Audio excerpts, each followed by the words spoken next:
Anda sedang menyikat gigi, menyeruput kopi, atau menggulir ponsel seperti biasa. Tapi tahukah Anda, kebiasaan kecil yang tampak sepele itu bisa saja diam-diam membebani jantung Anda setelah usia 60. Ini bukan cuma soal apa yang Anda lakukan, tapi juga kapan dan bagaimana Anda melakukannya. Hari ini, saya akan membagikan 5 kesalahan pagi yang sering terlewat, tapi ternyata perlahan-lahan mengganggu irama jantung Anda. Ada yang terjadi sebelum sarapan, ada yang saat Anda duduk santai, bahkan mungkin ada yang baru saja Anda lakukan pagi ini. Tetap bersama saya, karena jantung Anda sedang berbicara. Apakah Anda siap mendengarkannya? Setelah melewati usia 60, detak jantung bukan lagi sekadar mesin yang berdetak tanpa henti. Ia sangat peka terhadap tekanan, hidrasi, dan ketenangan Anda. Sayangnya, banyak dari kita masih menjalani rutinitas pagi yang sama, seperti di usia 30-an, tanpa sadar bahwa jantung kini butuh perhatian dan perlakuan berbeda.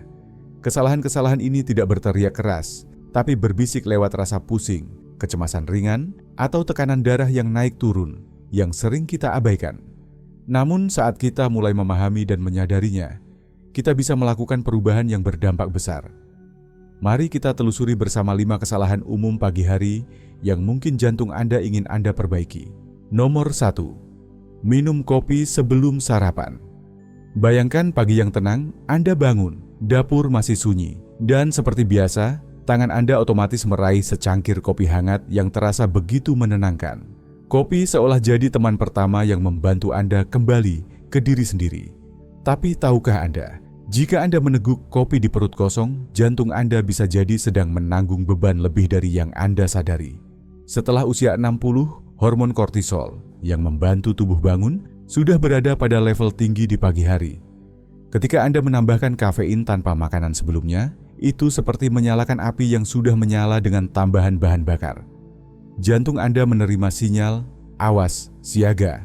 Tekanan darah melonjak, detak jantung meningkat. Dan seiring waktu, kebiasaan ini bisa membuat pagi Anda dipenuhi ketegangan yang tak terasa. Sebuah riset dari British Medical Journal pada 2022 menunjukkan bahwa orang di atas 60 yang minum kopi sebelum sarapan mengalami kenaikan tekanan darah sistolik hingga 21% dalam 1 jam pertama. Bukan kopi yang buruk, melainkan waktu dan cara Anda menikmatinya yang membuat perbedaan besar. Ambil contoh Rita, 67 tahun, yang dulu sering merasa gemetar dan jantungnya berdetak cepat menjelang tengah pagi, meski hasil tes kesehatannya baik-baik saja. Setelah ditanya apakah dia makan sebelum minum kopi, jawabannya tidak. Perubahan sederhana terjadi ketika dia mulai sarapan dulu. Misalnya 1 telur rebus atau selai almond di atas kue beras. Kombinasi protein dan lemak ini memperlambat penyerapan kafein dan menenangkan lonjakan kortisol. Dalam 2 minggu, pagi Rita berubah drastis. Tak lagi ada rasa gelisah atau kabut di kepala. Dia bilang, sekarang tubuh saya mendarat dengan lebih lembut. Ini bukan soal menghindari kopi, melainkan menciptakan momen yang tepat supaya kopi bisa memberi energi tanpa membuat jantung Anda bekerja terlalu keras. Jadi, bagaimana Anda menikmati kopi pagi ini? Apakah jantung Anda terasa tenang atau justru gelisah setelah tegukan pertama? Mungkin itu adalah sinyal kecil yang selama ini Anda abaikan. Nomor 2. Melewatkan peregangan pagi. Bayangkan pagi yang cerah, matahari mulai menyinari, Anda membuka mata, tapi tubuh masih terasa kaku dan meringkuk. Anda duduk, mungkin mulai menggulir ponsel atau mengambil secangkir kopi, tapi ada satu hal penting yang terlewat. Memberi tubuh kesempatan untuk bergerak dan membuka kembali sirkulasi darah Anda. Setelah usia 60, arteri kita mulai kehilangan elastisitas alami dan menjadi lebih kaku. Kekakuan ini bukan hanya terjadi di kaki atau tangan, tapi juga merambat ke jantung. Tanpa gerakan yang cukup, pembuluh darah menyempit dan menciptakan resistensi yang membuat jantung harus bekerja lebih keras memompa darah melalui terowongan yang lebih sempit. Inilah alasan mengapa peregangan ringan selama hanya 2 menit di pagi hari bisa berdampak besar. Sebuah studi dari Mayo Clinic tahun 2021 membuktikan bahwa peregangan dinamis yang sederhana dapat menurunkan tekanan darah sistolik hingga 7 poin pada orang dewasa lanjut usia. Ini bukan tentang olahraga berat atau obat-obatan, melainkan gerakan lembut yang membantu membuka pembuluh darah Anda secara alami. Ambil contoh Alan, 70 tahun, yang dulu jarang memperhatikan peregangan. Setelah pensiun, rutinitasnya berubah, tapi dadanya sering terasa berat dan sesak. Bukan karena kecemasan, melainkan karena ketegangan vaskular, arteri yang mulai tertutup di pagi hari. Kami mulai menambahkan ritual kecil. Angkat tangan ke atas seperti meraih langit-langit, putar bahu perlahan ke belakang sebanyak 10 kali. Lalu tekuk badan ke depan dengan lembut menyentuh jari-jari kaki. Tidak perlu matras atau keringat, hanya gerakan yang memberi sinyal ke tubuh. Saatnya membuka diri. Dalam 3 minggu Alan bercerita, rasa berat itu hilang. Saya bisa bernapas lebih dalam dan merasa lebih tegak. Tekanan darahnya turun, tapi yang lebih terasa adalah posturnya yang membaik dan wajahnya yang tampak lebih rileks, seolah tubuhnya tidak lagi siap untuk menghadapi tekanan. Jika biasanya Anda langsung beraktivitas tanpa peregangan, anggap ini sebagai pengingat penting. Sebelum memeriksa ponsel atau menuangkan kopi, tanyakan pada tubuh Anda, apakah kita mau membuka dulu? Kadang jantung dan pembuluh darah Anda hanya butuh ruang kecil untuk memulai hari dengan lebih ringan dan kuat. Nomor 3. Lupa untuk hidrasi. Anda bangun, mulai bergerak dan memulai hari seperti biasa. Tapi di balik aktivitas itu, jantung Anda sebenarnya sedang bekerja ekstra keras. Kenapa? Karena darah yang dipompa jantung mengental dan harus melewati pembuluh yang semakin menyempit. Semua ini terjadi tanpa asupan air yang cukup. Setelah usia 60, sinyal rasa haus di tubuh kita melemah. Anda mungkin tidak merasa haus sama sekali, tapi justru merasa lelah, berkabut, atau sedikit tidak seimbang. Di balik perasaan itu, mungkin ada dehidrasi ringan, hanya kehilangan cairan 1 hingga 2%, yang tampaknya kecil, tapi cukup membuat volume darah menurun dan memaksa jantung bekerja lebih keras agar tetap menjaga ritme normal. Penelitian dari NIH tahun 2020 menemukan bahwa orang lanjut usia yang memulai hari dengan dehidrasi menunjukkan peningkatan 18% dalam penanda stres kardiovaskular, bahkan tanpa melakukan aktivitas fisik berat. Bayangkan darah seperti sirup yang kental makin sulit dipompa, dan jantung Anda harus mengerahkan lebih banyak tenaga dengan setiap detak. Deborah, 74 tahun, dulu menganggap air bukan hal penting di pagi hari. Dia jarang merasa haus saat bangun, tapi sering mengalami pusing dan kepala berdenyut. Bahkan tangan terkadang gemetar. Seorang teman memberinya tantangan sederhana. Minum segelas air putih sebelum melakukan aktivitas apapun selama 7 hari berturut-turut. Dia melakukannya, hanya segelas 12 ons, kadang ditambah perasan lemon. Tidak ada yang rumit. Pada hari keempat, pusingnya mulai berkurang. Pada hari ketujuh, pikirannya lebih jernih. Energinya tidak mudah habis di tengah pagi. Dia tersenyum dan berkata, rasanya seperti saya akhirnya berhenti mengeringkan diri sendiri sejak hari dimulai. Ini bukan soal minum banyak air sekaligus, tapi menjadikan hidrasi sebagai sahabat pertama tubuh Anda di pagi hari. Sebelum kopi, sebelum obat, bahkan sebelum membuka ponsel dan email. 1 gelas air bisa menjadi sinyal awal kebaikan bagi jantung Anda. Jadi, apa hal pertama yang Anda beri tubuh setiap pagi? Bagaimana kalau kebaikan dalam bentuk cairan segar itu menjadi rutinitas baru Anda? Nomor 4. Terlalu lama duduk setelah bangun tidur. Anda sudah membuka mata, tapi apakah tubuh Anda juga sudah bangun? Banyak pagi dimulai dengan duduk nyaman di kursi, ruangan sunyi, ponsel di tangan, dan keheningan yang berlangsung terlalu lama. Setelah usia 60, keheningan ini bisa bekerja melawan Anda. Bukan karena istirahat itu salah, tapi jantung Anda sangat bergantung pada gerakan untuk menjaga aliran darah dari kaki ke dada. Tanpa gerakan, sirkulasi melambat, darah menumpuk, dan jantung harus memompa lebih keras agar tetap menjaga peredaran darah.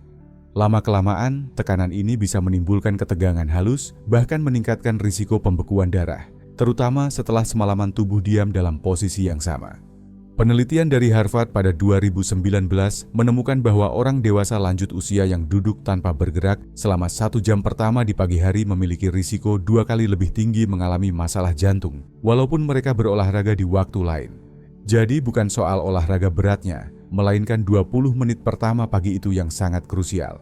Saat itulah sistem peredaran darah Anda memutuskan apakah akan mengaktifkan atau menutup hari ini. George, 73 tahun, adalah sosok aktif. Dia rutin berjalan kaki dan berenang di akhir pekan. Namun, setiap pagi dia duduk selama 90 menit sambil menonton berita dan menyeruput kopi. Suatu hari, ketika berdiri tiba-tiba, ia merasakan ruangan berputar. Dokternya tidak mengubah obatnya, tapi George mengubah rutinitas paginya.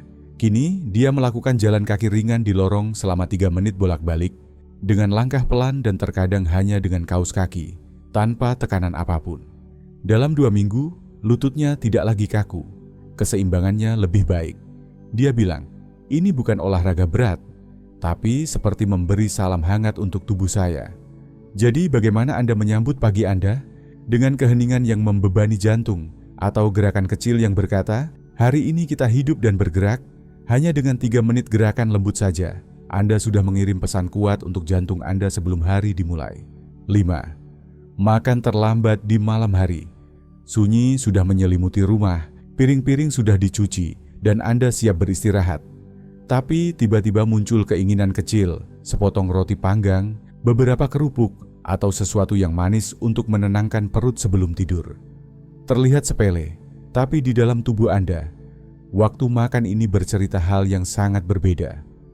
Setelah usia 60, pencernaan melambat, metabolisme ikut menurun seiring matahari terbenam, dan jantung Anda butuh malam untuk pulih, bukan untuk terus bekerja mencerna makanan. Makan terlalu dekat dengan waktu tidur memaksa aliran darah bergeser ke perut, mengurangi sumber daya yang seharusnya digunakan jantung untuk memperbaiki diri. Lebih dari itu, pencernaan di malam hari bisa meningkatkan detak jantung, tekanan darah naik, dan mengganggu kualitas tidur, fase krusial yang dibutuhkan jantung untuk pemulihan. American Heart Association 2023 melaporkan, orang di atas 60 yang makan dalam 2 jam sebelum tidur mengalami lonjakan tekanan darah malam hari hingga 32% lebih tinggi dibanding yang makan lebih awal. Efek ini menumpuk dari malam ke malam, sampai pagi tiba dan jantung terasa lelah. Maria, 69 tahun, tidak menyadari bahwa camilan pukul 9 malamnya adalah biang keladi masalah tidurnya. Dia bangun lesu dengan sakit kepala yang disalahkannya pada hormon atau usia. Setelah putrinya menemukan artikel tentang kebiasaan makan malam, mereka membuat satu perubahan sederhana. Dapur ditutup pukul 7 malam. Maria mengganti camilan dengan teh herbal, kadang chamomile, kadang air hangat dengan mint. Dalam seminggu, tidurnya makin nyenyak. Ia bangun lebih segar, dan sakit kepala hilang. Rasanya seperti tubuh saya akhirnya dapat istirahat malam penuh, katanya. Makan larut malam bukan sekadar soal pencernaan, tapi juga soal melindungi jantung Anda. Jadi malam ini, tanyakan pada diri sendiri, apakah gigitan ini sekadar kenyamanan atau sebenarnya menunda pemulihan jantung Anda? Karena saat Anda memberi jantung izin untuk beristirahat, ia seringkali bangun lebih kuat dari yang Anda ingat. Jantung Anda sudah menanggung begitu banyak, meski pagi Anda terburu-buru atau Anda lupa berhenti sejenak. Ia tidak mengeluh, hanya terus berdetak setia. Namun kini mungkin saatnya memberi perhatian berbeda. Bukan keajaiban, hanya sedikit perhatian ekstra sebelum hari dimulai. Segelas air, peregangan ringan sebelum membuka ponsel, tegukan lembut yang menenangkan. Jika salah satu dari kebiasaan ini terasa tepat bagi Anda, ingat, Anda tidak sendiri. Ini adalah awal baru. Pertanyaan cepat, kebiasaan mana yang sudah Anda lakukan atau ingin Anda coba mulai besok? Tulis di komentar, siapa tahu itu bisa membantu orang lain juga. Jika pagi Anda adalah bagian dari perjalanan penyembuhan Anda berada di tempat yang tepat. Kami hadir setiap minggu, membawa ilmu yang lembut, kekuatan yang tenang, dan langkah maju yang penuh perhatian. Jangan lupa subscribe jika Anda merasa ini adalah waktu yang tepat. Kita akan berjalan bersama. Terima kasih sudah menonton, sampai jumpa di video berikutnya.